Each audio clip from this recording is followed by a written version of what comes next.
TV ప్రేక్షకులకు శుభోదయం. ఈరోజు బులియన్ మార్కెట్లో బంగారం వెండి ధరలు ఏ విధంగా ఉన్నాయో ఒకసారి మనం చూద్దాం. పసిడి ప్రియులకు శుభవార్త. ఇరాన్ అమెరికా మధ్య శాంతి ఒప్పందం ఆశలు చిగురించిన క్రమంలో బంగారం ధరలు దిగొచ్చాయి. గ్లోబల్ మార్కెట్లో బంగారం రేట్లు భారీగా తగ్గడంతో ఆ ప్రభావం దేశీయంగానూ కనిపించింది.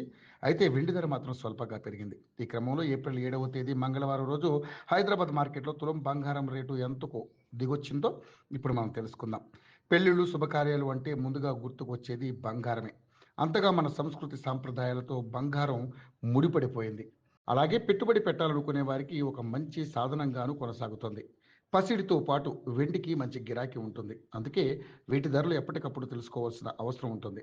ఈ ఏడాది 2026 మార్చి నెల ప్రారంభం నుంచి బంగారం ధరలు భారీగా పడిపోయాయి. ఇరాన్ యుద్ధం జరుగుతున్న రికార్డు గరిష్టాల నుంచి 17% మేర దిగొచ్చాయి. అయితే మళ్ళీ పరిస్థితులు తారుమారయ్యాయి. గత వారం క్రితం నుంచి బంగారం ధరలు పెరగడం మొదలైంది.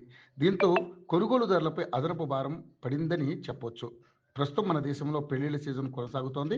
ఇలాంటి తరుణంలో పసిడి రేట్లు పెరగడంతో కొంతమేర ఆందోళన నెలకొంది. అయితే ఇప్పుడు పసిడి ప్రియులకు శుభవార్త లభించింది. ఇరాన్ అమెరికా మధ్య కాల్పుల విరమణ ఒప్పందం కుదురుతుందన్న అంచనాలు వెలువడ్డాయి. దీంతో బంగారం ధరలు దిగొచ్చాయి. ఈ క్రమంలో ఏప్రిల్ 7వ తేదీ హైదరాబాద్ మార్కెట్లో పసిడి రేట్లు ఎలా ఉన్నాయో తెలుసుకుందాం. హైదరాబాద్ బులియన్ మార్కెట్లో బంగారం ధరలు ఇవాళ తగ్గాయి. 24 క్యారెట్ల మేలిమి బంగారం ధర 10 గ్రాములకు గాను ₹270 మేర తగ్గింది. దీంతో 10 గ్రాముల బంగారం ధర 1,50,660 వద్దకు దిగొచ్చింది. ఇక 22 క్యారెట్ల నగల తయారీ బంగారం రేటు 10 గ్రాములకు గాను ₹250 మేర తగ్గింది.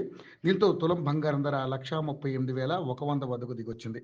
గత కొద్ది రోజులుగా స్థిరంగా కొనసాగుతూ వచ్చిన వెండి రేటు మాత్రం ఈ రోజు పెరిగింది. ఓవైపు బంగారం ధర తగ్గినా వెండి రేటు పెరగడం గమనార్హం. ఇవాళ హైదరాబాద్ బులియన్ మార్కెట్లో కిలో వెండి ధరపై 5,000 మేర పెరిగింది. దీంతో కిలో వెండి ధర 2,60,60,000కు ఎగబాకింది.